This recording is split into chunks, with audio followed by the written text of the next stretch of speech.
Hey everyone, and welcome to Cast, Learn, and Grow. Today I'm giving you the fishing report for Florida for June 17th through June 24th of 2026. If you're planning to hit the water this weekend here in Florida, you're going to want to pay attention because we've got some changing conditions on the way. A tropical storm is moving through the Gulf and is expected to bring increased moisture, stronger winds, rougher surf, and scattered storms throughout the weekend. The good news? Those changing conditions can actually create some outstanding fishing opportunities if you time your trips right. Okay, so let's start with the overall outlook. From now until Friday, conditions remain fairly favorable.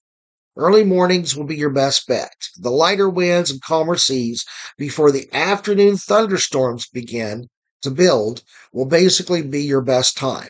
If you're heading offshore, try to get out early and be back to the dock before midday.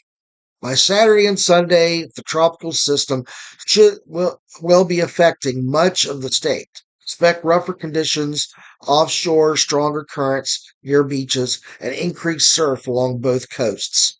Now, while that might make offshore trips more challenging, it can really turn on the bite for surf anglers and inshore fishermen as bait gets pushed around a lot around the docks through the changing water conditions. Now, by Monday and Tuesday, conditions should begin improving. Water clarity will start returning, and offshore fishing should rebound quickly as seas begin to settle down. Now let's talk about the best times to fish. The prime time this week will be from about 5:45 in the morning till around 9:30 a.m. That's where the temperatures are lower, the bait fish are more active, and the fish are feeding more aggressively.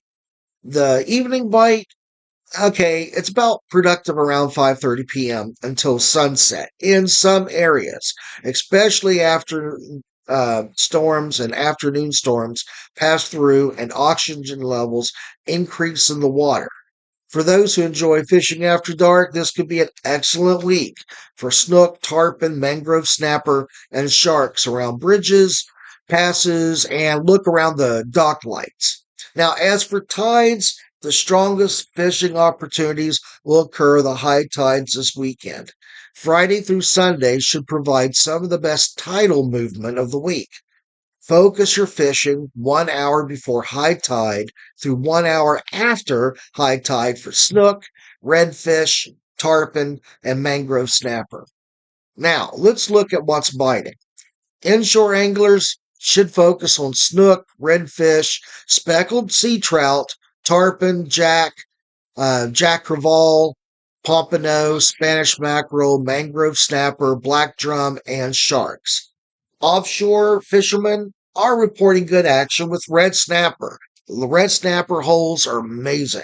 Mangrove snapper, mahi for those who can go out a little bit further with the blackfin tuna, the king mackerel, gag grouper, obviously in the rocky areas, red grouper, amberjack for those to find the amberjack in great areas, and don't forget about the vermilion snapper holes. I'm telling you, they're going crazy now. And of course, cobia. If you're fishing the Gulf Coast, areas around Crystal River, Homosassa, Cedar Key, which is okay. You got to give Cedar Key some leverage here. And Yankeetown Barge Canal should continue producing some trout, redfish, your mangrove snapper, and tarpon. Now on the Atlantic side, look to Sebastian Inlet, Fort Pierce, Jupiter, and Ponce Inlet is a great area for snook, tarpon, jacks, and sharks. So here's the bottom line. The best fishing days of this week looks like it's going to be Friday, Saturday, and Sunday, and possibly Monday. So get offshore early before conditions deteriorate. Focus on moving tides and don't overlook the surf as the tropical storm system begins to stir things up. Well, again, this is Cast, Learn, and Grow. Good luck out there. Stay weather aware. And as always, tight lines and good fishing.